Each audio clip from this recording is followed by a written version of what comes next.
Sous le soleil pâle d'un matin d'hiver, un vieux paysan nommé Éloi marchait lentement sur le chemin de terre qui menait à son champ. Son dos était courbé, ses mains tremblaient un peu, mais son regard restait clair comme l'eau d'un puits ancien. Il vivait seul depuis la mort de sa femme, Madeleine, et son seul compagnon était un âne gris nommé Baptiste, aussi vieux que lui, fidèle comme un frère. Ce matin-là, Éloi avait décidé d'aller vendre quelques sacs de blé au marché du village. Il parlait à son âne comme on parle à un ami. « Allez, Baptiste, encore un effort. Après, on rentrera au chaud. » Le vent soufflait, mordant, soulevant la poussière. La route était déserte, hormis un chien errant qui fouillait des déchets et quelques corbeaux sur une barrière. Mais à mi-chemin, Éloi aperçut une forme allongée près d'un fossé. Il plissa les yeux. Un homme. Le paysan s'approcha, méfiant d'abord, puis inquiet. L'étranger était étendu sur le sol, les vêtements déchirés, le visage pâle et couvert de sueur. Ses lèvres tremblaient, il respirait à peine. « Mon Dieu !» murmura Éloi, « c'est un malade. » Il posa son sac, chercha dans sa besace un peu d'eau et en versa sur les lèvres de l'homme. Celui-ci ouvrit légèrement les yeux, d'un bleu étrange, profond, presque lumineux. « Merci, » souffla-t-il. « Ne parlez pas. Buvez doucement. Vous avez de la fièvre. » L'étranger essaya de se redresser, mais retomba. Éloi regarda autour de lui. Pas une âme. Le village le plus proche était à 2 lieues. « Si je le laisse ici, il mourra, » pensa-t-il. Mais s'il le charge sur son âne, il perdra la journée, peut-être son seul revenu du mois. Il posa la main sur la tête de Baptiste. « Qu'est-ce qu'on fait, mon vieux? On le laisse là ou on le sauve ?» L'âne, comme s'il avait compris, poussa un petit braiement doux. Éloi sourit faiblement. « D'accord, on le sauve. » Il détacha les sacs de blé, les posa au bord du chemin et, avec beaucoup d'efforts, souleva le corps de l'étranger pour le hisser sur la selle. L'homme gémit de douleur, mais ne protesta pas. « Tiens bon, » murmura Éloi. « On va te trouver de l'aide. » Pendant plus d'1 heure, il marcha à côté de son âne, tenant l'homme pour qu'il ne tombe pas. Le vent devenait plus fort, la fatigue lui brisait les reins, mais il continuait. Par moments, il croyait entendre l'étranger murmurer des paroles qu'il ne comprenait pas, quelque chose comme une prière dans une langue oubliée. Quand enfin ils arrivèrent à la première maison du village, Éloi frappa à la porte du médecin. « Docteur, j'ai trouvé cet homme sur la route. Il est malade, très faible. » Le médecin, un homme pressé et froid, répondit. « Vous croyez que j'ai le temps pour les vagabonds? Il y a des gens qui payent, eux. » Éloi sentit la colère monter. « Il n'est pas un vagabond, il est un être humain, et moi, je payerai si vous le soignez. » Le docteur soupira, agacé, mais finit par accepter. On installa l'homme dans une petite chambre. Éloi resta à son chevet, essuyant la sueur de son front. L'étranger dormait, paisible maintenant. Quand la nuit tomba, Éloi dit doucement « J'espère que tu tiendras le coup, mon ami. Je reviendrai demain. » Il sortit dans le froid, reprit le chemin de sa ferme à pied, car il avait laissé son âne au médecin pour transporter le malade. Sous les étoiles, il se sentit étrange, comme si quelque chose de plus grand venait de commencer. Le lendemain matin, Éloi retourna chez le médecin. Le ciel était gris, l'air chargé d'humidité, et les cloches de l'église sonnaient la première messe. Dans sa poche, il avait quelques pièces d'argent, juste assez pour payer une consultation. Mais au fond de lui, il se demandait s'il n'avait pas fait une folie. Quand il entra, la servante du docteur fit une grimace. « Ah, c'est encore vous, le vieux paysan? Votre vagabond, là-haut, il n'a toujours pas repris connaissance. » Il délire. « Il est vivant, au moins? » « Pour l'instant, oui. Mais le docteur dit que ça ne sert à rien. » Éloi monta sans attendre la permission. Dans la chambre, l'homme reposait sous une couverture rêche. Son visage paraissait apaisé, mais son front brûlait encore. Éloi s'assit à son chevet. « Tu m'entends » murmura-t-il. « C'est moi, Éloi, le vieux avec l'âne. » L'étranger ouvrit les yeux lentement. Ce regard, bleu profond, presque doré à la lumière du matin, transperça Éloi jusqu'à l'âme. « Vous êtes revenu, » dit l'homme d'une voix douce mais ferme. « Bien sûr que je suis revenu. On ne laisse pas un homme seul quand il lutte pour sa vie. » L'étranger sourit faiblement. « Vous avez un bon cœur. Peu de gens auraient fait ce que vous avez fait. » « Bah, j'ai juste suivi ma conscience. » Le silence s'installa. Dehors, la pluie commençait à tomber. Une odeur de terre mouillée entrait par la fenêtre entr'ouverte. Éloi pensa à ses champs, à son blé qu'il ne vendrait plus, mais aussi à cette paix étrange qu'il ressentait, comme si aider cet inconnu valait plus que tout l'argent du monde. « Comment vous appelez-vous » demanda-t-il enfin. L'homme hésita un instant, puis répondit simplement « Mon nom importe peu. Appelez-moi Jean. » Éloi hocha la tête. « D'accord, Jean. Reposez-vous, je vais chercher un peu de soupe. » Il descendit préparer un repas simple dans la cuisine du docteur. Pendant qu'il faisait chauffer la marmite, la servante marmonnait. « Franchement, vous perdez votre temps. Cet homme-là, il va mourir. » Éloi se contenta de sourire tristement. Tant qu'il respire, il y a de l'espoir. Lorsqu'il remonta, Jean semblait plus conscient. Il accepta quelques cuillerées de soupe, remercia d'un signe de tête, puis dit doucement « Vous ne savez pas ce que vous avez fait pour moi ?» « Oh, si, répondit Éloi, je sais que j'ai suivi mon cœur, et ça me suffit. » Jean le fixa longuement, les yeux brillants. « Les cœurs comme le vôtre sont rares, Éloi. Très rares. » Éloi sursauta. « Comment connaissez-vous mon nom ?»« Vous l'avez dit hier soir, pendant que vous pensiez que je dormais. Vous parliez à votre âne. » Éloi rit, soulagé. « Ah, Baptiste. Oui, je lui parle souvent. C'est qu'on est seuls tous les deux, vous savez. » Jean sourit. « Vous n'êtes jamais seul, Éloi. Personne ne l'est vraiment. » Ces mots résonnèrent étrangement dans la pièce. Pendant un long moment, ni l'un ni l'autre ne parla. Le feu du poêle crépitait, la pluie tombait plus fort, et le vieux paysan sentit une chaleur intérieure que Ilnan avait pas connue depuis la mort de Madeleine. À la tombée de la nuit, le médecin entra, l'air renfrogné. « Bon, votre malade respire mieux. Mais je vous préviens, je n'ai pas que ça à faire. »« Il ira mieux demain, » dit calmement Jean. Le docteur haussa les épaules. « S'il le dit. » Quand le médecin sortit, Éloi fronça les sourcils.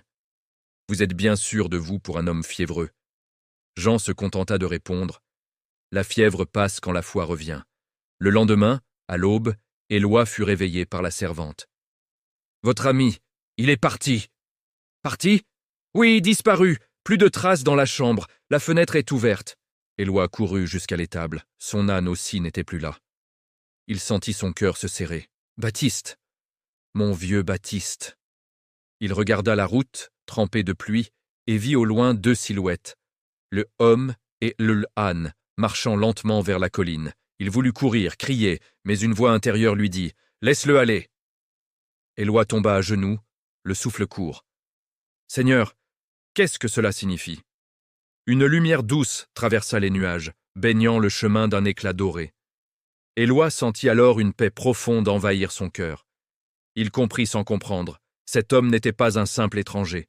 3 jours passèrent depuis la disparition de Jean et de l'âne.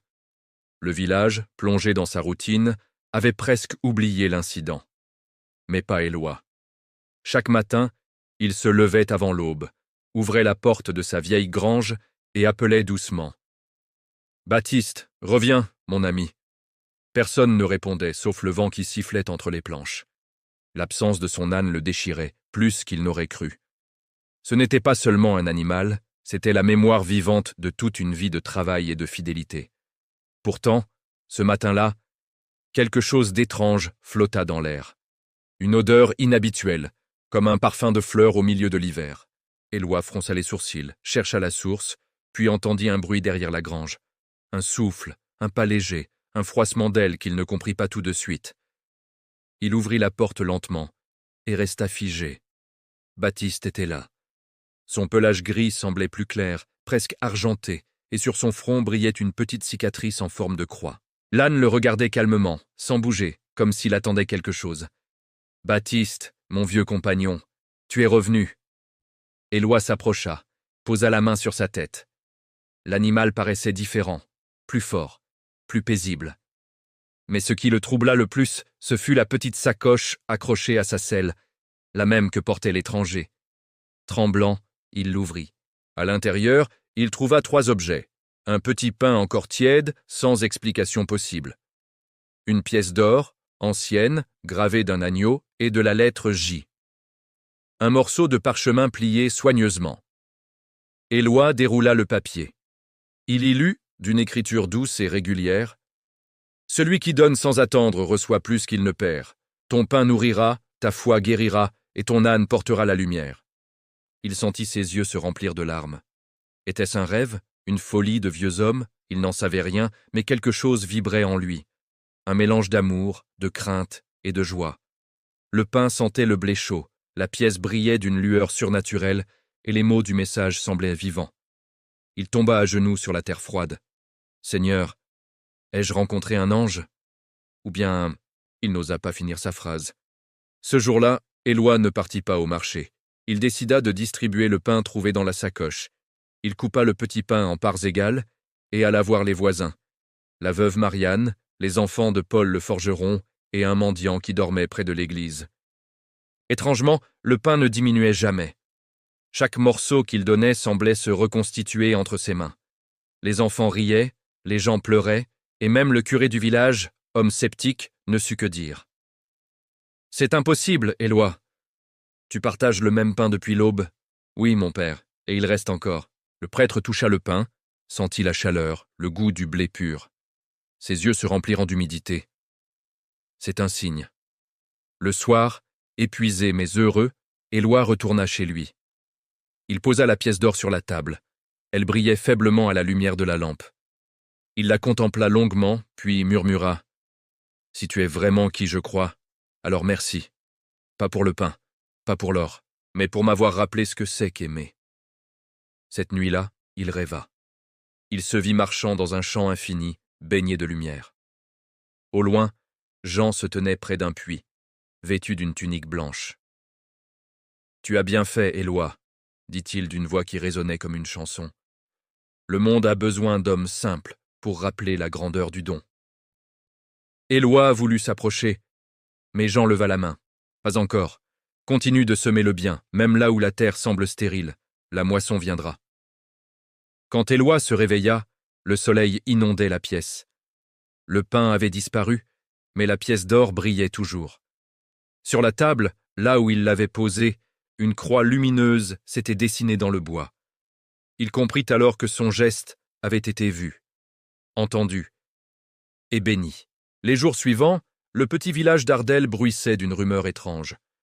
On racontait que le vieux Éloi, celui qui parlait à son âne, avait fait un miracle. Certains disaient qu'il avait rencontré un saint, d'autres qu'il était devenu fou de solitude. Les plus pieux venaient lui demander conseil, les sceptiques se moquaient derrière son dos. Mais Éloi, lui, restait le même. Chaque matin, il sortait nourrir Baptiste, puis allait à la chapelle, posait la pièce d'or sur l'autel et priait en silence. Il ne cherchait ni gloire ni admiration. Son seul désir était de comprendre ce que Dieu voulait lui dire à travers tout cela. Un dimanche, après la messe, le curé vint le voir. « Éloi, les gens parlent beaucoup de toi. Certains disent que tu as vu un ange, d'autres, le Christ lui-même. Qu'en dis-tu » Éloi haussa les épaules.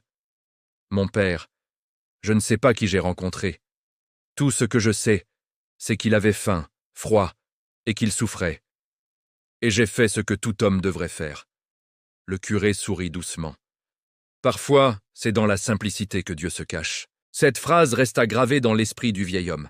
Mais le lendemain, alors qu'il rentrait du champ, il trouva 3 hommes devant sa grange. Des marchands venus du bourg voisin, attirés par la rumeur.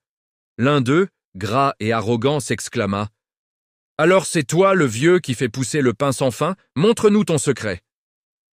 Éloi répondit calmement « Il n'y a pas de secret, seulement la foi et le partage. » Les hommes rirent. « De la foi on ne mange pas, vieillard.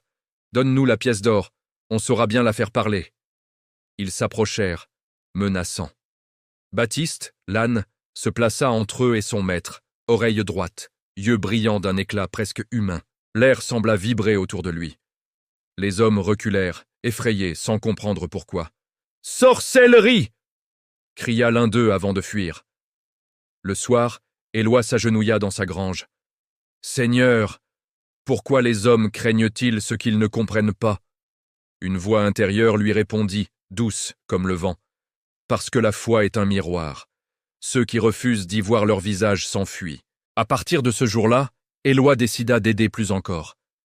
Il réparait les clôtures des voisins sans rien demander, donnait du lait à ceux qui n'avaient pas d'animaux, partageait les graines de sa récolte avec les familles pauvres. Peu à peu, la méfiance du village se transforma en respect. Mais un soir d'orage, tout bascula. Un éclair frappa la colline derrière sa ferme. Le tonnerre fit trembler la terre et la pluie tomba avec une violence telle que les toits s'effondraient. Baptiste hennit, affolé. Éloi courut dehors pour détacher les bêtes. « Allez, mes petits, vite, sortez !» Soudain, un cri se fit entendre, celui d'un enfant. Éloi tourna la tête et vit, à travers la pluie, la maison de la veuve Marianne en flammes. Sans réfléchir, il s'élança. Les flammes léchaient déjà les murs de bois. Il entendait la voix de Marianne. « Mes enfants, ils sont à l'étage !» Éloi se précipita à l'intérieur, suffocant sous la fumée. Il monta les escaliers à 4 pattes, brisa la porte et trouva 2 petits blottis sous un lit. « Venez, vite !» Les prenant dans ses bras, il redescendit tant bien que mal. Au moment où le toit s'effondrait, une lumière éblouissante entoura la maison. Une lumière qui ne brûlait pas, mais apaisait. Dehors, la pluie cessa soudain. Le feu s'éteignit comme soufflé par un souffle invisible. Tous restèrent pétrifiés. Le lendemain, la nouvelle s'était répandue. Le vieux Éloi a arrêté le feu par miracle, mais Éloi, lui, ne disait rien. Il se contentait de caresser Baptiste et de murmurer « Ce n'est pas moi, mon ami, c'est lui, toujours lui. » Et dans le ciel, un rayon de soleil perça les nuages, dessinant une forme étrange au-dessus du village. Un âne et un homme marchant côte à côte, entourés de lumière. L'aube se levait sur la grande cité d'Argemont, froide et solennelle. Les cloches de la cathédrale sonnaient lentement, comme pour rappeler à chacun la gravité du jour. Au centre de la place, des soldats guidaient un vieil homme vêtu d'une simple tunique brune. C'était Éloi. Ses pas étaient lents, mais son regard restait ferme, lumineux, comme si chaque pierre de la route lui murmurait du courage. Autour de lui, la foule murmurait « C'est lui le paysan des miracles! On dit qu'il parle aux animaux !» Certains affirment qu'il a arrêté la pluie d'un signe de croix. Éloi n'écoutait pas. Il priait en silence, non pas pour lui-même, mais pour ceux qui avaient peur de la vérité. Dans sa main, il tenait un petit morceau de corde usée, celle qui liait autrefois Baptiste à sa grange. Ce bout de corde, pour lui, valait plus qu'un sceptre. C'était le symbole d'une fidélité sans condition. À l'intérieur de la cathédrale, la lumière traversait les vitraux colorés et projetait sur les murs des éclats rouges et bleus, comme des flammes et des vagues. L'évêque, assis sur une grande chaise de pierre, observait le vieillard avec méfiance. À ses côtés, plusieurs prêtres prenaient des notes, tandis que des notables, des marchands et même des soldats remplissaient les bancs. « Éloi d'Ardelles !» commença l'évêque d'une voix grave. « Tu es accusé d'imposture et de blasphème. On dit que tu accomplis des prodiges sans la bénédiction de l'Église, que tu trompes les pauvres et les faibles avec de faux miracles. Que réponds-tu à cela ?» Éloi leva doucement les yeux. « Monseigneur, je n'ai jamais cherché à tromper personne. J'ai seulement aimé, prié et partagé ce que j'avais. Si des miracles se sont produits, ce n'est pas par mes mains, mais par celles de celui qui nous aime tous. » Un murmure parcourut l'assemblée. Certains hochèrent la tête avec respect, d'autres ricanèrent. L'évêque fronça les sourcils. « Et tu prétends que Dieu parle à un simple paysan ? Que le ciel choisirait un vieil homme, sans éducation, pour accomplir ses signes ?» Éloi répondit calmement « Monseigneur, quand Dieu voulait toucher le monde, il n'a pas choisi des rois, mais des bergers. Il n'a pas parlé dans les palais, mais dans les étables. » Le silence tomba sur la nef. Même les vitraux semblaient retenir leur lumière. Le jeune soldat Étienne, posté près de la porte, sentit ses yeux se mouiller. Mais l'évêque, piqué dans son orgueil, insista. « Si ce que tu dis est vrai, que ton Dieu te justifie ici et maintenant. Montre-nous un signe. » Éloi sourit tristement.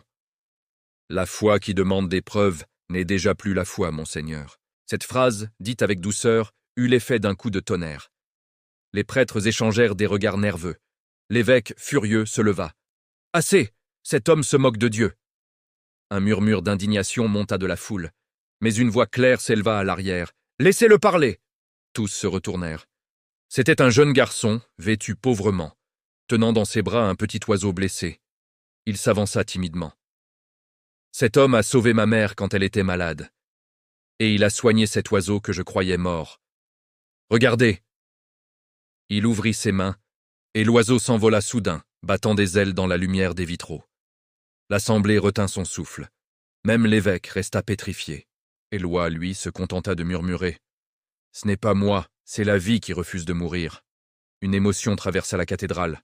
Certains pleuraient, d'autres tombaient à genoux. Mais l'évêque, craignant de perdre son autorité, reprit d'une voix dure. « Ce n'est qu'un hasard. Les illusions du diable sont habiles. Enfermez cet homme jusqu'à nouvel ordre. » 2 soldats s'avancèrent. Mais Étienne, le jeune garde, fit un pas en avant. « Monseigneur, pardonnez-moi, mais je ne peux pas emprisonner un innocent. »« Silence !» tonna l'évêque. « Si c'est un imposteur, qu'il me maudisse !» dit Étienne, les bras ouverts. « Et si c'est un homme de Dieu, que sa paix soit sur nous tous !» Éloi posa doucement la main sur l'épaule du jeune homme. « Que ta foi te garde, mon fils. » À cet instant précis, un vent doux traversa la cathédrale. Les cierges tremblèrent, mais aucune flamme ne s'éteignit. L'air embaumait le pain chaud et les fleurs des champs. Les vitraux se mirent à briller d'une lumière nouvelle, plus vive, plus pure. L'évêque ébloui tomba à genoux. « Seigneur, qu'est-ce que je vois ?» Éloi regarda le ciel à travers les vitraux. « Ce n'est pas moi que vous voyez, monseigneur, c'est la vérité qui ne voulait plus se taire. » L'évêque pleura. « Pardonne-moi, frère, j'ai douté de ce que j'aurais dû croire sans voir. » Éloi s'approcha, le releva doucement. « Ce n'est pas à moi de te pardonner, c'est à toi de te pardonner toi-même. » La foule éclata en sanglots. Le jeune Étienne tomba à genoux. Des gens sortirent de la cathédrale criant à travers la ville. Un miracle du Seigneur. Mais Éloi, lui, quitta la cathédrale sans dire un mot. Il prit le chemin du retour, les mains vides mais le cœur en paix. En passant devant une fontaine, il vit son reflet dans l'eau. Son visage semblait plus jeune, ses yeux plus clairs. Il murmura « Merci Seigneur », pas pour le miracle, mais pour la foi qui renaît. Et alors qu'il sortait de la ville, une silhouette familière apparut au loin, au sommet d'une colline. Un homme vêtu de blanc, tenant par la bride un âne gris. Éloi s'arrêta, le souffle coupé. Jean. Leurs regards se croisèrent à travers la distance. L'homme leva la main en signe de bénédiction, puis disparut dans la lumière. Éloi comprit. Ce n'était pas la fin. C'était le commencement d'un chemin plus grand, invisible aux yeux, mais gravé dans l'éternité. Le lendemain du miracle de la cathédrale, Éloi marcha longtemps, seul, sur les routes poussiéreuses qui menaient hors de la ville. Derrière lui, les cloches sonnaient encore, comme pour retenir son âme. Devant lui, le vaste horizon s'étendait, nu, silencieux, presque sacré. Il n'avait ni sac, ni pain, ni or. Il ne portait que sa foi, comme une flamme fragile qui ne s'éteint jamais, même dans le vent du doute. À mesure qu'il avançait, le monde changeait. Les villages se faisaient rares, les champs laissaient place aux collines sèches et aux pierres brûlantes. Pourtant, Éloi ne ressentait ni fatigue, ni faim. Chaque pas semblait guidé par une main invisible. Chaque souffle portait une paix nouvelle. Au crépuscule, il trouva refuge sous un vieux chêne tordu. Le ciel s'embrasait de rouge et d'or, comme si la terre entière priait avec lui. Il s'agenouilla, posa les mains sur le sol et dit simplement « Seigneur, si c'est toi qui m'as conduit ici, alors parle à ton serviteur. Que veux-tu de moi maintenant ?» Le vent se leva doucement, faisant frémir les feuilles du chêne. Puis, dans le murmure du vent, Éloi crut entendre une voix, douce, claire, presque humaine. « Reste dans le silence, Éloi. C'est là que je demeure. » Il resta longtemps immobile, écoutant le souffle du vent comme on écoute un ami. Et quand la nuit tomba, il s'endormit, le cœur en paix. Au matin, il fut réveillé par le son d'une clochette. En ouvrant les yeux, il vit un troupeau de moutons paissant tranquillement tout près. Un jeune berger s'approcha, un garçon aux yeux vifs et au sourire franc. « Bonjour, grand-père. Vous dormez dans mon champ ?» Éloi se releva lentement. « Pardonne-moi, mon enfant. Je ne savais pas que cette terre t'appartenait. »« Elle appartient à tout le monde, » répondit le garçon en riant. « Vous avez faim ?» Il sortit de sa besace un peu de fromage et de pain et les tendit à Éloi. Le vieillard hésita un instant, puis accepta avec gratitude. « Que Dieu te bénisse, » dit-il. « Tu viens de nourrir un homme que tu ne connais pas. »« Vous ressemblez à mon grand-père, » répondit le garçon. Il disait toujours que partager, c'est multiplier. Éloi sourit. C'est une vérité plus ancienne que le monde. Ils mangèrent ensemble, en silence. Le vent jouait dans les herbes, et le soleil montait lentement. Avant de partir, le garçon dit « Mon grand-père est malade. Il tousse sans arrêt et ne mange plus. Les médecins du bourg disent qu'il n'y a plus rien à faire. Si vous priez, peut-être que Dieu vous écoutera. » Éloi posa la main sur l'épaule du garçon. « Conduis-moi à lui. » Ils marchèrent pendant 1 heure jusqu'à une petite maison de pierre, adossée à la colline. À l'intérieur, un vieil homme respirait difficilement, la peau pâle, les yeux clos. Éloi s'assit près de lui, prit sa main et murmura une prière. « Seigneur de la vie, toi qui as soufflé ton souffle dans la poussière, souffle encore dans ses poumons fatigués. Que cet homme sente ton amour avant de sentir la faim. » Le vieux berger ouvrit lentement les yeux et regarda Éloi. Un faible sourire apparut sur ses lèvres. « Je te connais, » dit-il d'une voix éteinte.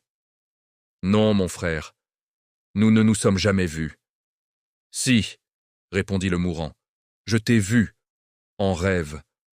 Tu marchais avec un âne dans la lumière. » Éloi sentit son cœur se serrer. « Alors tu sais que ce rêve était vrai. » Le vieil homme respira profondément, ferma les yeux et rendit l'âme dans un souffle paisible. Le jeune garçon pleura, et Éloi le prit dans ses bras. « Ne pleure pas, mon fils. Il n'est pas parti, il est rentré. » Ils creusèrent une tombe au pied du chêne, là où la lumière du matin venait bénir la terre. Éloi fit le signe de la croix, puis déposa sur la tombe un petit caillou, symbole d'éternité. Quand tout fut terminé, le garçon dit « Où allez-vous maintenant ? » « Là où le vent me conduira.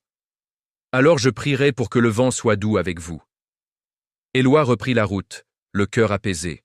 Les jours suivants, il traversa des hameaux où les gens venaient à lui pour demander une bénédiction. Un mot, un silence. Partout où il passait, les querelles s'apaisaient, les malades trouvaient du réconfort, les cœurs durs devenaient tendres. Certains disaient « C'est un prophète », d'autres murmuraient « C'est un fou ». Mais lui ne cherchait ni titre ni gloire. Une nuit, alors qu'il dormait près d'une source, il sentit une présence.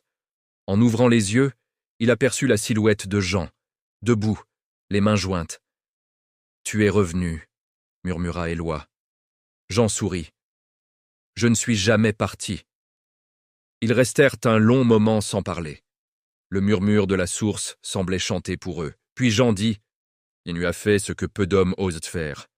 Donner sans attendre, aimer sans juger, croire sans voir. »« Je n'ai fait que ce que mon cœur m'a dit, » répondit Éloi. « Et c'est pour cela que ton cœur est devenu une lampe. » Jean posa sa main sur la tête d'Éloi. Une chaleur douce parcourut tout son corps, dissipant la fatigue, la douleur, les années. Le vieil homme sentit son souffle redevenir léger, son dos se redresser, ses yeux s'illuminer. « Que m'arrive-t-il » demanda-t-il tremblant. « Rien que la vérité, » répondit Jean. « Tu ne marches plus seul depuis longtemps. Tu portes désormais la lumière que d'autres suivront. » Puis la silhouette s'effaça lentement dans la clarté de la lune, laissant derrière elle un parfum de pin et de myrrhe. Éloi s'agenouilla au bord de la source. L'eau reflétait son visage transformé. Ni vieux ni jeune, simplement vivant, comme la terre après la pluie. Il comprit que le voyage n'était pas fini, mais qu'il portait désormais en lui la paix de tous ceux qui l'avaient aimé. Et tandis que l'aube se levait, il murmura « Seigneur, que ma vie soit ton souffle, que mon silence soit ta parole. » La nuit tomba sur la vallée comme un manteau de velours sombre. Éloi avait marché toute la journée, suivant le fil d'une rivière argentée qui serpentait entre les collines. Le vent était calme, le ciel d'un bleu profond percé d'étoiles. Chaque pas résonnait comme une prière silencieuse. Il sentait que quelque chose approchait, quelque chose qu'il ne comprenait pas encore. Il trouva refuge dans une petite chapelle abandonnée, à moitié en ruine. Les vitraux brisés laissaient passer la lumière de la lune, dessinant sur le sol des croix pâles et tremblantes. Au centre, un autel de pierre couvert de poussière. Éloi s'agenouilla. « Seigneur, dit-il doucement, tu m'as conduit loin de ma maison, loin de ceux que j'aimais. Je ne demande rien, sinon de comprendre pourquoi tu m'as choisi pour porter ce fardeau de lumière. » Le silence répondit d'abord, un silence si dense qu'il semblait respirer. Puis, lentement, Une brise passa à travers les ruines, et 3 bougies oubliées s'allumèrent d'elles-mêmes sur l'autel. Éloi recula, les yeux écarquillés. Mon Dieu! Une voix, douce comme une chanson, s'éleva dans l'air. 3 signes te seront donnés cette nuit, Éloi. 3 visages de la foi, 3 épreuves du cœur. Le vieil homme baissa la tête. Que ta volonté soit faite. La première épreuve vint sous la forme d'un mendiant. Il entra dans la chapelle, tremblant, les vêtements déchirés, les yeux pleins de honte. Vieil homme, dit-il, on m'a chassé de partout. Donne-moi un abri, ne serait-ce qu'un coin de mur pour dormir. Éloi déchira sa propre couverture en 2 et en posa la moitié sur les épaules du mendiant. Reste ici. La pierre est froide, mais le cœur peut être chaud. Le mendiant sourit faiblement. Que Dieu te bénisse, frère. Mais quand Éloi rouvrit les yeux, après avoir prié, l'homme avait disparu. À sa place, il trouva une rose fraîche, posée sur la pierre. La première bougie s'éteignit doucement. Le deuxième signe arriva peu après.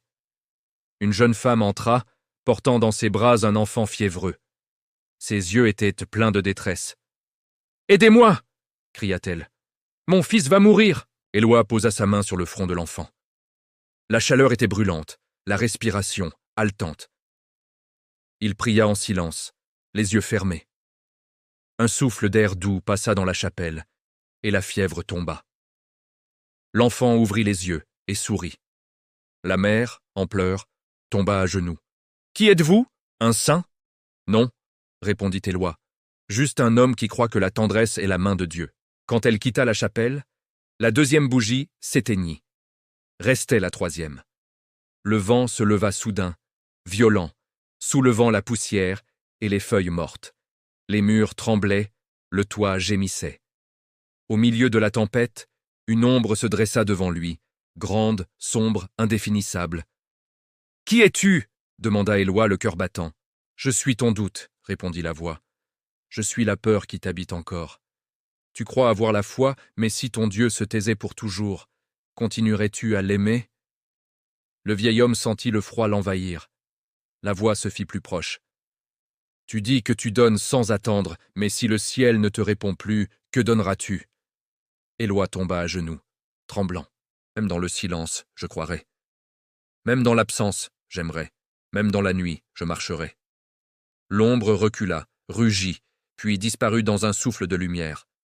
La troisième bougie s'éteignit d'elle-même, mais au même instant, le ciel entier s'illumina. À travers le toit brisé, Éloi vit une étoile plus brillante que toutes les autres descendre lentement vers la terre. Elle se posa sur l'autel, et dans sa lueur apparut la silhouette de Jean. « Tu as vaincu la peur, dit-il. Désormais, ton cœur est libre. » Éloi baissa les yeux, submergé. « Pourquoi, moi, Seigneur? Je ne suis qu'un vieil homme fatigué. Parce que le monde écoute mieux les humbles que les puissants. Tu es le miroir où les âmes peuvent se voir sans se juger. » Jean posa la main sur son épaule. « Demain, tu retourneras à ton village. Ce que tu as reçu ne t'appartient pas. Il doit être partagé. »« Et après » demanda Éloi. « Après, tu viendras à moi, mais pas avant d'avoir enseigné ce que signifie donner sa vie sans regret. » La lumière de l'étoile grandit, enveloppant tout. Éloi sentit la chaleur du feu, la douceur du vent, le parfum du pain, les 3 signes du divin qu'il avait appris à reconnaître. Quand la lumière se dissipa, la chapelle était vide, mais sur l'autel reposait un bâton de pèlerin, sculpté d'une croix et d'un âne. Éloi comprit que c'était le dernier cadeau. Il le prit avec respect et sortit. Dehors, la nuit avait retrouvé son calme. Les étoiles brillaient paisiblement. En descendant la colline, Éloi aperçut au loin les lumières d'Ardelles, son village. Il sut qu'il devait rentrer. Sur le chemin, il parla doucement à la brise. « Seigneur, je n'ai plus rien à demander, seulement la force d'aimer jusqu'au dernier souffle. » Et le vent lui répondit comme une prière. « Alors ton dernier souffle sera le premier d'un autre. » Le soleil se levait à peine lorsque la silhouette des Éloi apparut au sommet de la colline des Ardelles. Le village, encore endormi, semblait exactement comme il l'avait laissé. Les toits de chaume couverts de rosée, la fumée paresseuse qui montait des premières cheminées et la cloche de l'église qui sonnait l'Angélus. Pourtant, tout était différent. Le vieil homme, lui, avait changé. Il n'était plus le simple paysan qu'on avait connu, ni le mendiant d'âme errante que l'on plaignait. Son regard portait une lumière tranquille, celle de quelqu'un qui avait traversé la nuit sans perdre la flamme. Dans sa main droite, il tenait le bâton gravé du symbole de l'Étan, son dernier cadeau, et dans sa main gauche, une petite rose séchée, souvenir du premier signe reçu dans la chapelle. À son approche, les villageois sortirent de leur maison. Les enfants coururent vers lui, criant « C'est Éloi, le vieux saint est revenu !» Les femmes se signaient, les hommes ôtaient leurs chapeaux. La veuve Marianne, celle dont il avait sauvé les enfants de l'incendie, fut la première à parler. « Où étiez-vous passé, Éloi ? On disait que vous aviez disparu dans les montagnes. » Il sourit. « J'ai marché un peu, Marianne, et j'ai appris que pour se trouver, il faut parfois se perdre. » Un murmure parcourut la foule. On l'entoura, on voulut toucher sa main, entendre un mot de lui. Mais Éloi leva doucement son bâton. « Mes amis, ne me regardez pas comme un miracle. Regardez-vous les uns les autres, c'est là que Dieu vit. » Le silence tomba. Puis il ajouta « J'y vu des hommes mourir sans amour et des autres revivre grâce à un seul geste de bonté. J'ai compris que le plus grand prodige, c'est de ne pas laisser son cœur se fermer. » Le curé du village s'avança alors, ému jusqu'aux larmes. « Mon frère, pardonne-nous. Quand tu es parti, beaucoup ont douté de toi. Moi le premier. » Éloi posa une main sur son épaule. « Il n'y a rien à pardonner, mon père. Celui qui doute cherche la lumière. Et chercher, c'est déjà croire. » Ce jour-là, il fut accueilli comme un roi. Mais il refusa tout honneur. Il demanda seulement à retrouver sa vieille grange. On lui rendit la clé avec respect. Quand il ouvrit la porte, la poussière tourbillonna dans un rayon de soleil, comme si le lieu l'attendait depuis toujours. Au centre, il trouva quelque chose qu'il n'avait pas laissé. Un petit ânon gris, à peine né, couché sur de la paille. Il s'approcha, émerveillé. « Baptiste, ton sang vit encore. » L'animal leva la tête, et dans ses yeux brillait la même douceur tranquille que celle de son ancien compagnon. Éloi tomba à genoux et remercia le ciel. « Merci, Seigneur. Tu reprends, mais tu redonnes toujours sous une autre forme. » Les jours suivants, le vieux paysan reprit sa vie humble. Il labourait, réparait, enseignait. Mais désormais, les gens venaient de loin pour l'écouter. Pas pour voir un miracle, non, pour entendre ses paroles simples, celles qui faisèrent du bien à l'âme. Chaque soir, à la lueur d'une lampe, il parlait aux enfants. « Écoutez bien, mes petits. On ne devient pas saint en levant les yeux au ciel, mais en tendant les mains vers la terre. » Et les enfants retenaient leur souffle, fascinés. Mais bientôt, la rumeur de son retour atteignit les villes voisines. Un riche propriétaire, rongé par l'orgueil, voulut le mettre à l'épreuve. Il arriva un matin avec une charrette d'or et de bijoux. « Vieil homme, dit-il, si tu es vraiment un envoyé du ciel, change ces pierres en pain pour les pauvres. » Éloi le regarda longuement, puis répondit calmement. « Pourquoi veux-tu que le pain tombe du ciel quand tes mains peuvent le donner ?» Le riche devint rouge de colère. « Tu te moques de moi !» Éloi posa son bâton au sol. « Je ne me moque pas, je t'invite. Le plus grand miracle, c'est de transformer ton cœur avant ton or. » Les mots frappèrent l'homme comme un éclair. Il voulut parler, mais aucun son ne sortit. Il repartit, la tête basse. Ce jour-là, une rumeur courut dans tout le pays. Le vieux Éloi parle, et les orgueilleux tombent en silence. Les mois passèrent. L'hiver arriva, rude, impitoyable. Les récoltes manquaient, la famine menaçait. Le village entier venait demander à Éloi « Que devons-nous faire ?» Il répondit simplement « Partagez ce qui reste. Même la dernière miette, si elle est donnée avec amour, nourrit plus que le pain entier. » Alors chacun ouvrit sa réserve, son grenier, sa cave. Et contre toute logique, le village ne manqua de rien. Les pains semblaient se multiplier d'eux-mêmes, le lait des chèvres ne tarissait pas, et même la neige paraissait moins froide autour des foyers. Une nuit, alors qu'il priait dans sa grange, Éloi sentit une douleur étrange dans la poitrine. Il s'assit sur la paille, haletant. La flamme de sa lampe vacillait. L'ânon, inquiet, posa sa tête sur ses genoux. « Ne t'en fais pas, petit, » murmura-t-il. « Tout ce qui naît retourne à la lumière. » Soudain, une douce clarté remplit la pièce. Jean apparut une fois encore, vêtu de blanc. « Éloi, ton heure approche. Mais avant de partir, tu dois accomplir ton dernier acte de foi. »« Que dois-je faire » demanda le vieillard. « Descends demain à la rivière, 3 hommes viendront à toi. L'un t'insultera, l'autre te tentera, le troisième te demandera ton manteau. À chacun tu donneras une seule chose, la paix. Et après cela? Après cela, le vent t'appellera par ton vrai nom.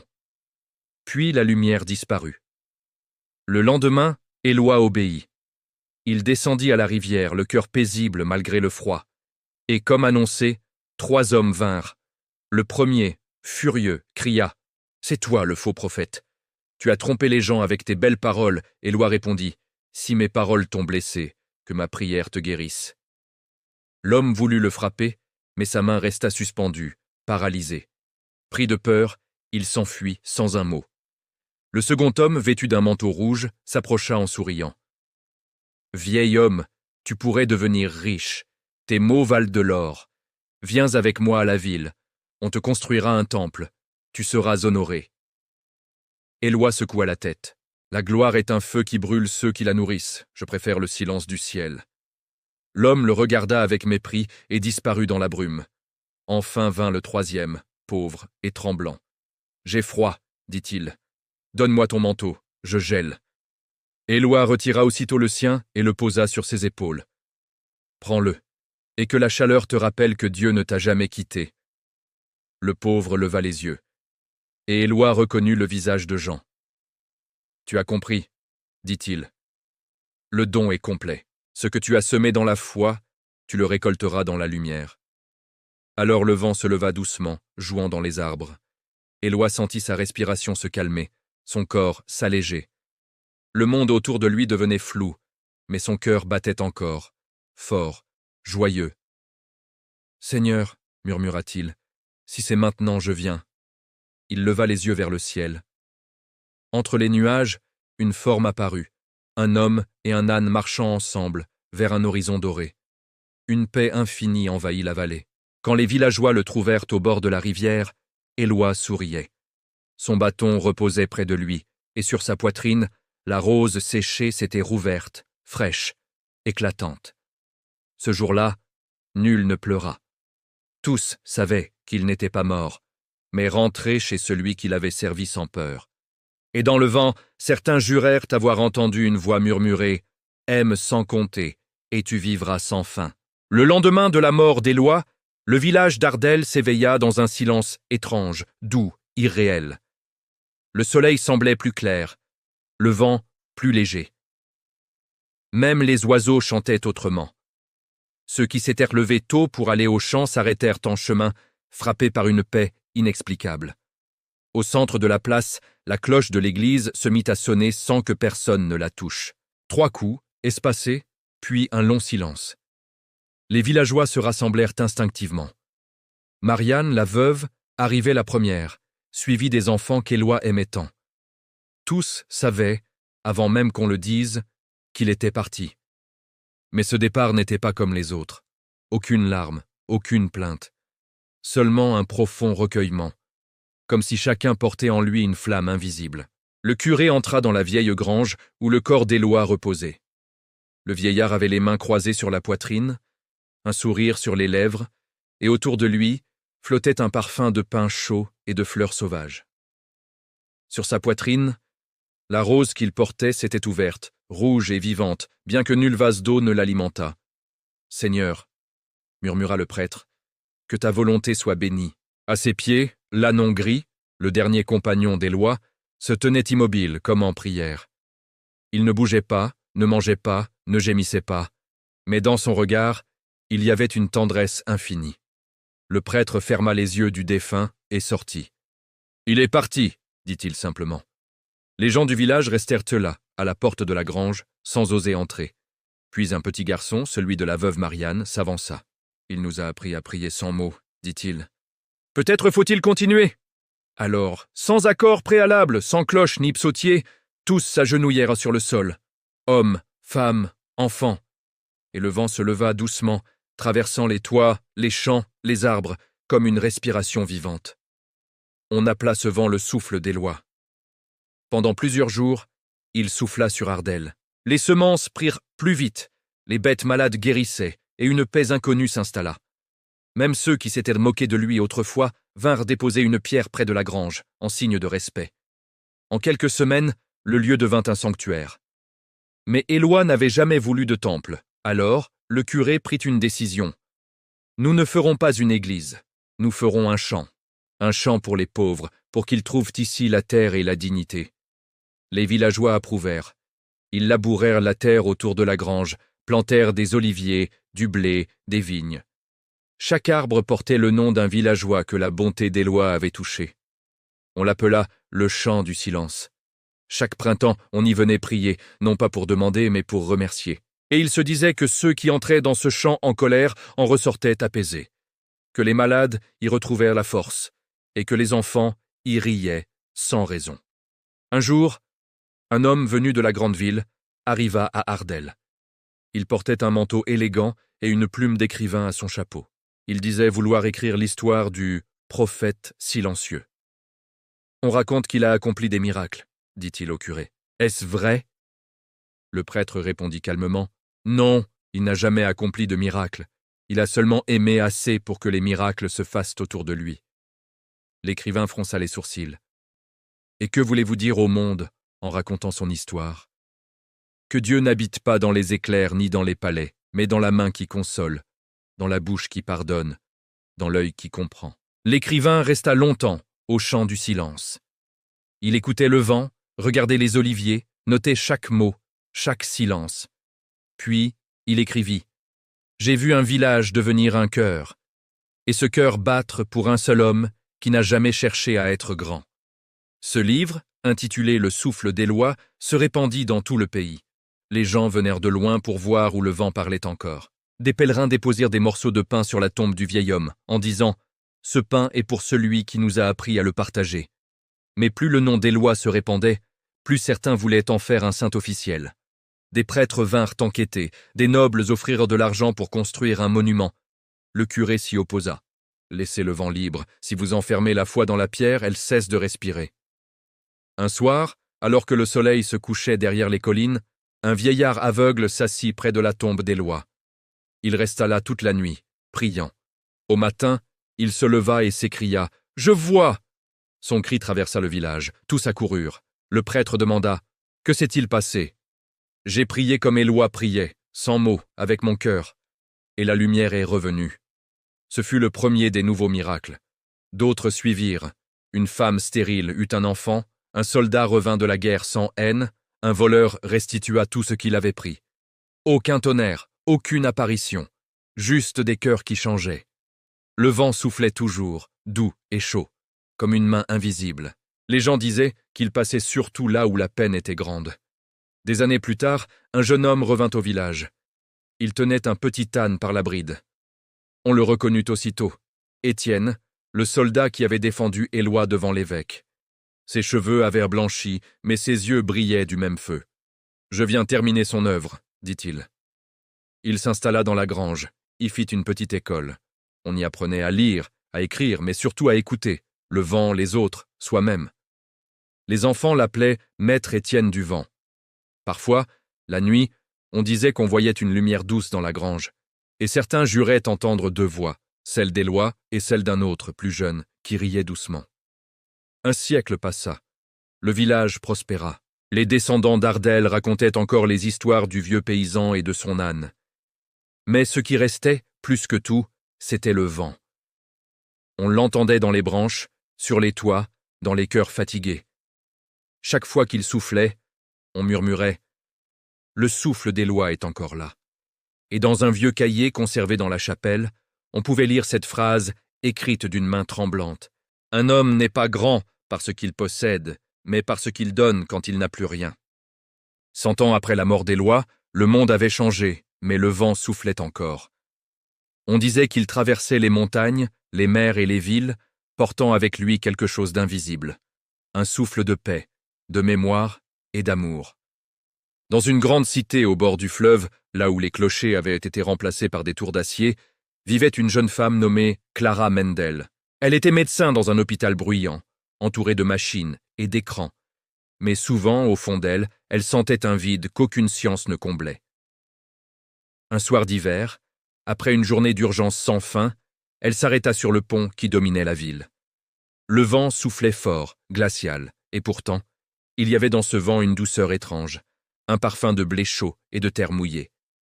Clara ferma les yeux, et une voix sembla murmurer, venue de nulle part. « Aime sans compter, et tu vivras sans fin. » Elle sursauta, chercha autour d'elle, mais il n'y avait personne. Pourtant, ces mots restèrent en elle, comme gravés dans son cœur. Le lendemain, au travail, elle reçut un patient inhabituel, un vieil homme venu d'un petit village des collines du sud. Il tenait dans sa main un morceau de bois sculpté, un bâton gravé d'une croix et d'un âne.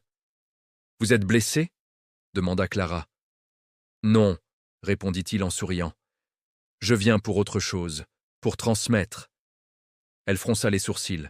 « Transmettre ? Oui, ce bâton appartenait à un homme d'Ardelles, il y a longtemps. Il disait que celui qui le porterait apprendrait à guérir autrement. Pas seulement le corps, mais le cœur. » Clara resta muette. L'homme posa le bâton sur la table. « Prenez-le. Le vent m'a dit que c'était votre tour. » Et avant qu'elle ne puisse répondre, il était parti.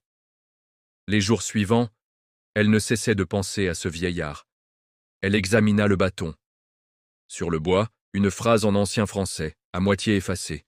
« Le souffle parle à ceux qui écoutent le silence. » Cette nuit-là, elle rêva d'un champ doré, d'un âne gris et d'un vieil homme qui lui souriait. Il disait « Clara, guéris-les en les regardant comme des frères. » Elle se réveilla en larmes.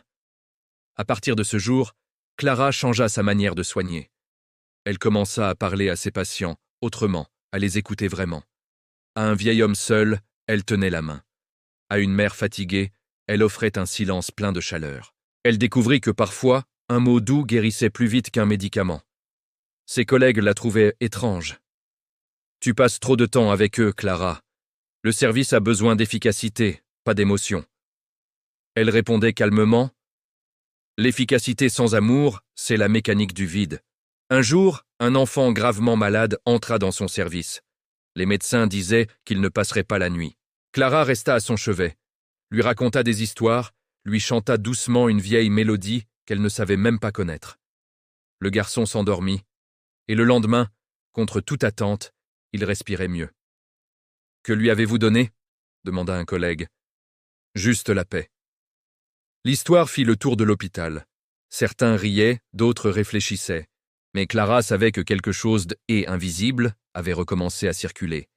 Le souffle d'Éloi. Les mois passèrent.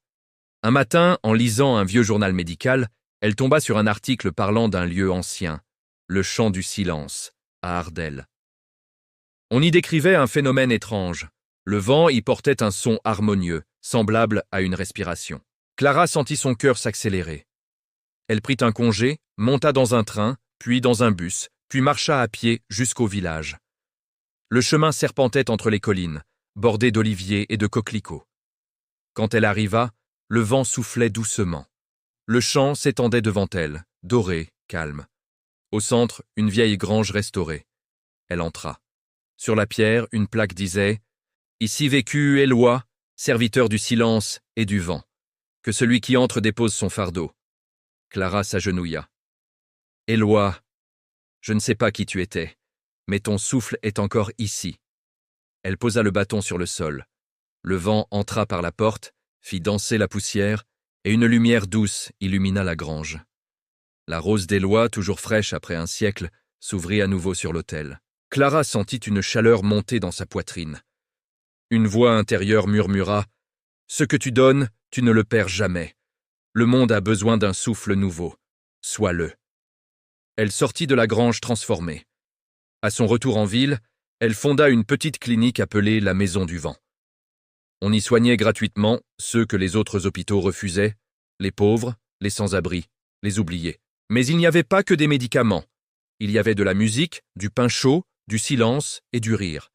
Peu à peu, d'autres médecins, infirmières et volontaires vinrent. Certains disaient que dans les couloirs, par les nuits calmes, on entendait parfois un souffle léger, comme une prière. Un soir, un vieil homme arriva, épuisé, à la porte de la clinique. Clara le fit entrer. « Vous venez pour être soigné ?»« Non, répondit-il, pour remercier. »« Remercier ? De quoi ? Il y a 100 ans, un homme a donné son manteau à mon grand-père. Depuis, notre famille survit par ce souffle-là. Il montra une petite pièce d'or, gravée d'un agneau, et de la lettre J. C'est tout ce qu'il a laissé, et pourtant c'est tout ce qu'il nous a fallu. Clara sourit, les larmes aux yeux. Alors le souffle ne s'est jamais éteint. L'homme hocha la tête. Tant qu'il y aura quelqu'un pour aimer, il continuera. Cette nuit-là, Clara rêva de nouveau d'Éloi. Il lui dit « Le vent ne m'appartient pas. Il passe par ceux qui ouvrent leur cœur. Garde-le libre. » Le lendemain, elle fit graver ces mots au-dessus de la porte de la clinique. « Le vent guérit ceux qui savent écouter. » Des années plus tard, la Maison du Vent était connue dans tout le pays. Des hôpitaux, des écoles, des communautés prenaient exemple sur elle. Et quand un patient guérissait contre toute attente, on disait simplement « Le souffle d'Éloi est passé ». Ainsi, à travers le temps et les générations, le paysan d'Ardelles continuait son œuvre. Pas dans la gloire, mais dans le murmure du vent, dans la douceur d'un geste, dans la paix d'un cœur qui aime sans compter. Et quelque part, au bord du champ où tout avait commencé, un enfant leva les yeux vers le ciel et dit « Regarde, maman ». Le vent sourit. Un siècle et demi après la mort d'Éloi, la légende du vieux paysan N était plus une histoire que on racontait le soir au coin du feu. Elle était devenue une manière de vivre. Dans les écoles, dans les villages, dans les hôpitaux, on parlait de lui non pas comme d'un saint, mais comme d'un frère. On appelait ceux qui suivaient ses enseignements les enfants du vent. Ce n'était pas une religion, ni une église, c'était un élan, un choix de vie. Ils ne portaient pas d'uniforme, ne faisaient pas de prêche. Ils construisaient des ponts, plantaient des arbres, réparaient les maisons détruites, écoutaient les gens seuls. Leurs règles tenaient en 3 phrases. Aime sans condition, donne sans attendre, écoute sans juger. Dans chaque pays, il y avait un endroit appelé Maison du Vent. Les murs étaient simples, souvent blancs, couverts de dessins d'enfants et de phrases d'Éloi. Et au centre, toujours, un petit autel avec une rose rouge. La même rose, transmise de main en main depuis des générations. Parmi ces enfants du vent, il y avait Youssouf, un jeune homme du désert. Il avait grandi dans un village où El Torcello manquait et où les gens se disputaient le peu que qu'ils avaient. Un jour, une caravane passa et un vieil homme raconta les histoires un paysan des Ardelles qui avait fait du vent son allié. Youssouf, fasciné, demanda « Le vent, tu veux dire Dieu ?»« Appelle-le comme tu veux, » répondit le vieil homme. Il souffle là où on ne l'attend pas. Ce soir-là, Youssouf s'endormit en écoutant le vent du désert. Et il crut entendre un murmure. « Partage ton eau, et tu trouveras la source. » Le lendemain, il fit ce que personne n'avait jamais osé faire. Il ouvrit son puits à tout le village. On se moqua de lui au début. Puis les jours passèrent, et contre toute attente, le puits ne se vida jamais. L'eau restait claire, fraîche, inépuisable. Les anciens dirent « Le vent d'Éloi a atteint le désert. » Youssouf partit alors sur les routes. Il traversa les montagnes, les mers, les frontières, portant avec lui un sac de sable, un flacon d'eau et un petit morceau de bois sculpté trouvé dans le puits. Un âne minuscule. Il voulait retrouver la source du vent. Pendant ce temps, à des milliers de kilomètres, une jeune fille du nom de Mira vivait dans une mégapole bruyante. Fille d'ouvrier, elle rêvait d'un monde plus doux. Un jour, en rentrant de l'école, elle trouva un livre abandonné sur un banc. Sur la couverture, un titre. Le souffle d'Éloi. Elle l'ouvrit au hasard. Ce n'est pas le vent qui change le monde, c'est le cœur qui s'ouvre à son passage. Ces mots la bouleversèrent. Elle commença à lire, à recopier les phrases dans un carnet. Puis, avec d'autres jeunes, elle lança un mouvement. Les mains du vent. Ils repeignaient les murs tristes, plantèrent des fleurs dans les ruelles grises, distribuaient du pain aux sans-abri. Leur slogan devint célèbre. Le vent ne demande rien, il donne tout. Un jour, Mira reçut une lettre étrange, sans timbre. À l'intérieur, une simple rose séchée et un mot « Quand 2 vents se rencontrent, le monde respire mieux ». Au dos, une adresse. Ardelles, le chant du silence. Elle décida d'y aller. Des semaines plus tard, Youssouf, venant du sud, arriva aussi à Ardelles. Il marchait depuis des mois, les pieds couverts de poussière, le cœur plein d'espérance. Quand il atteignit la colline, le vent soufflait fort, presque joyeux. Et là, au bord du champ, il vit Mira, penchée sur la pierre d'Éloi. « Tu viens pour le vent, toi aussi » demanda-t-elle. « Oui, répondit-il. Depuis toujours, je le suis sans le comprendre. » Ils parlèrent des jours entiers, échangeant leurs histoires, leurs rêves, leurs douleurs.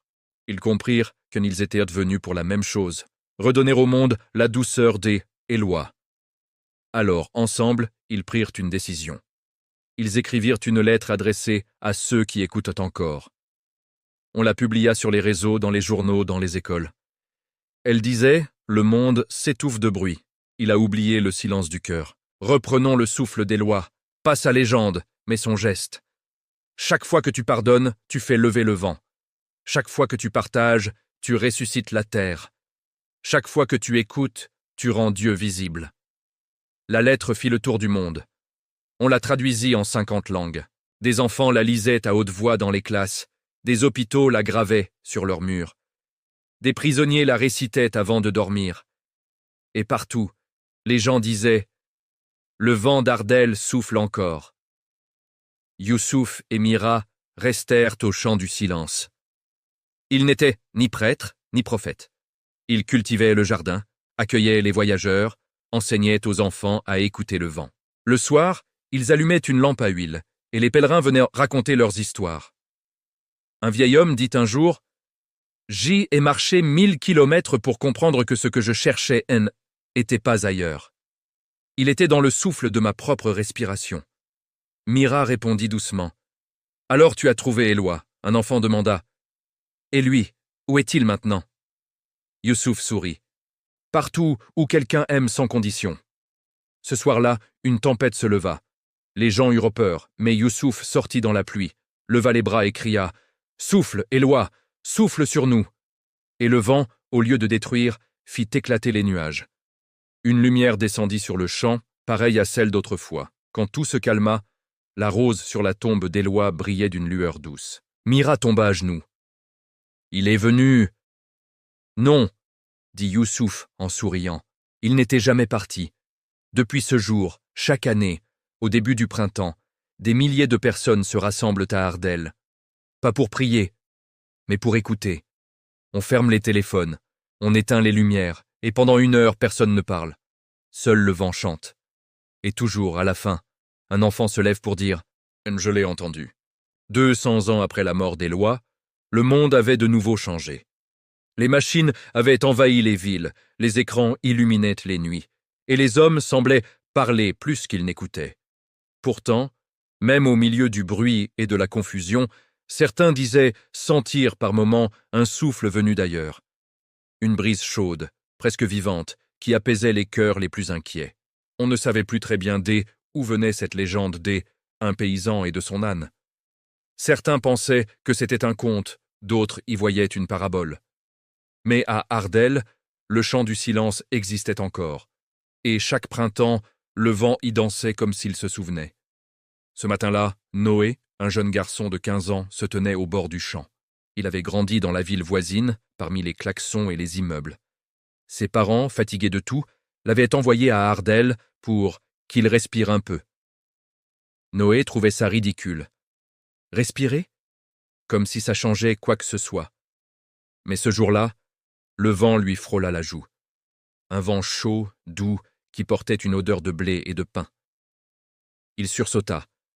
On aurait dit que le vent lui parlait. « Tu entends, Noé ?» demanda une voix derrière lui. C'était Mira, très vieille maintenant. Ses cheveux étaient blancs, mais son regard restait jeune. À ses côtés, Youssouf, voûté mais souriant encore. « Entendre quoi ?» répondit Noé, un peu moqueur. « Le vent. Il te parle. » « Le vent ne parle pas. »« Non, dit Youssouf, il rappelle. » Ils lui racontèrent alors l'histoire d'Éloi, le paysan, l'âne, la rose, la foi sans mots. Noé écoutait sans trop y croire. Quand ils eurent fini, il demanda « Et vous pensez vraiment que tout ça est vrai ?»« Peu importe si c'est vrai, » répondit Mira. « Ce qui compte, c'est que ça rend le monde meilleur. » Le garçon haussa les épaules. « Moi, je ne crois qu'à ce que je vois. » Mira sourit. « Alors il te reste à voir le vent. » Les jours passèrent. Noé aidait dans le jardin, réparait les clôtures, nettoyait les pierres. Le soir, il s'asseyait au bord du champ, écoutant le murmure des oliviers. Petit à petit, quelque chose changeait en lui.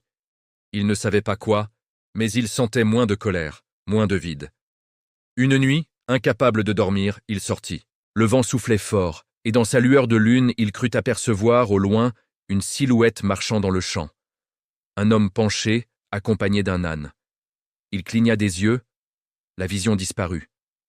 Le lendemain, il raconta ce qu'il avait vu. Youssouf ne parut pas surpris. « Tu as reçu ton premier signe. Le vent t'a choisi pour porter la promesse. » « Quelle promesse ? Celle que Mélois a faite sans la dire, que tant comme il y aura un cœur prêt à aimer, le monde ne mourra pas. » Noé rit nerveusement. « Je ne suis qu'un gamin. »« Justement, » dit Mira. « Le vent commence toujours par les enfants. » Les mois passèrent. Noé grandissait, travaillait au chant du silence, écoutait les voyageurs. Il écrivait des histoires pour les enfants, traduisait les paroles d'Éloi en chansons simples. Le vent ne possède rien, et pourtant il donne tout. Les enfants d'Ardel les chantaient dans les rues, et un jour, une de ces chansons franchit les frontières. On la chanta dans une école d'une grande ville, puis dans un orphelinat, puis dans un camp de réfugiés. Partout, elle semait un apaisement discret. Les adultes parlaient d'un nouveau mouvement de paix. Les gouvernements tentèrent de s'en emparer, de le contrôler, mais le vent n'appartient à personne. On vit fleurir, sur les murs du monde entier, une simple phrase « Souffle des lois ». Paix au cœur de l'homme. Mais plus la lumière grandissait, plus l'ombre tentait de l'étouffer. Des groupes extrémistes se moquaient des « enfants du vent », disant que leurs prières étaient inutiles. D'autres cherchaient à effacer l'histoire, à brûler les livres. Quand Youssouf mourut, un soir d'automne, Mira pleura longuement. Elle fit promettre à Noé de garder vivant l'esprit des lois. « Quand je partirai à mon tour, ce sera ton souffle que le vent portera. » Peu après, Mira s'éteignit paisiblement dans sa petite maison de pierre. Les gens du monde entier vinrent à Ardel pour lui rendre hommage. Noé resta seul, debout devant le champ, le vent dans les cheveux. Il murmura « Seigneur du vent, que veux-tu que je fasse ?» Le vent se leva, fort, puissant, et les épis de blé s'inclinèrent tous dans la même direction. Noé suivit leur mouvement. Il marcha des jours et des nuits jusqu'à atteindre la mer. Là, sur la plage, il planta son bâton dans le sable et dit « Si tu veux que ton souffle aille plus loin, alors prends le mien. » Une bourrasque souleva la mer. Les vagues formèrent un cercle autour de lui. Et Noé comprit qu'il devait écrire. De retour à Ardel, il rédigea un livre, Le vent et la promesse. Il y raconta tout, Éloi, Jean, Baptiste, Clara, Youssouf, Mira. Il parla du don, du pardon, de la lumière. Son dernier chapitre s'achevait ainsi. Quand le monde oubliera, le vent se souviendra. Le livre se répandit partout. On le lut dans les écoles, dans les prisons, dans les hôpitaux. On l'écouta à la radio, on le chanta dans les rues. Et partout, on vit le même phénomène. Là où on lisait Éloi, la haine reculait un peu. Des années plus tard, alors que Noé était devenu vieux, il retourna au champ du silence. Les oliviers étaient hauts, les roses toujours rouges. Il posa son bâton près de la pierre d'Éloi et dit « J'ai fait ce que je pouvais, maintenant que le vent fasse le reste. » Une tempête se leva soudain. Les habitants du village accoururent, effrayés. Mais au lieu de destruction, la tempête apportait des pétales, des graines, des étincelles de lumière. Quand elle cessa, Noé n'était plus là. À sa place, un âne gris broutait calmement, et sur le sol, une phrase gravée dans la terre. « Ce que le vent emporte, il le rend sous forme d'amour. » Cette nuit-là, dans les quatre coins du monde, un vent chaud se leva en même temps. Dans les villes et les déserts, les enfants se réveillèrent, souriant dans leur sommeil. On dit que même la mer se fit plus calme.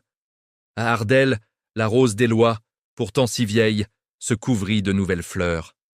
Et sur le tronc d'un olivier, on put lire, tracé par le vent, « Le souffle d'Éloi n'est pas une histoire. C'est la respiration du monde. » Le monde était entré dans un âge incertain.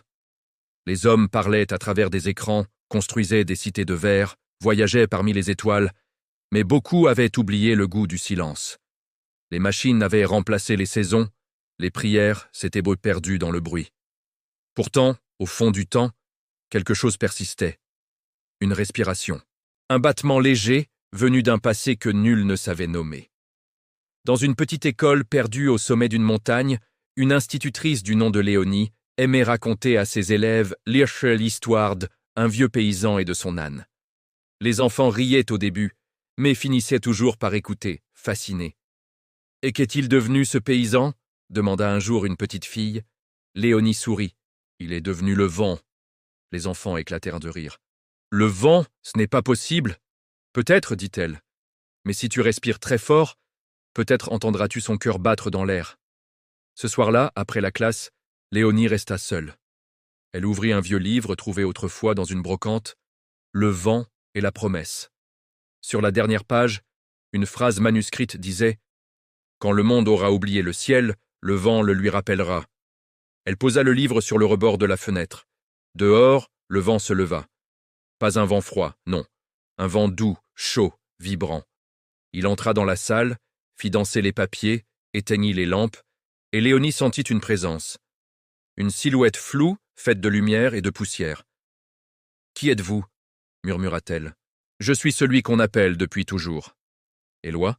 Non, je suis ce qu'il a laissé, le souffle du don. La voix n'était ni masculine, ni féminine, ni proche, ni lointaine. Elle semblait venir du monde entier à la fois. « Pourquoi moi » demanda Léonie.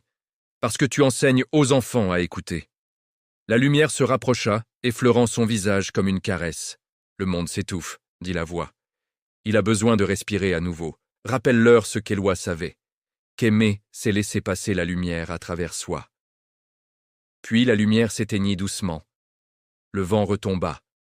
Sur la table, il ne restait qu'une rose rouge, fraîche, perlée de rosée. Le lendemain, Léonie emmena ses élèves au sommet de la montagne. Là-haut, elle leur apprit à se taire. 10, 20, 30 secondes. Puis le vent se leva, léger. Les enfants fermèrent les yeux. « Vous l'entendez » demanda-t-elle. « Oui, » dit la petite fille.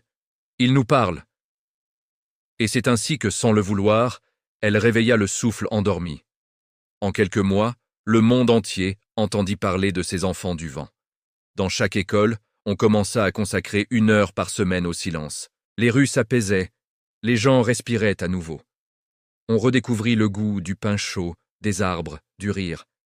Les scientifiques parlèrent d'un phénomène atmosphérique global. Les politiques dirent qu'il fallait réguler le vent. Mais les poètes savaient.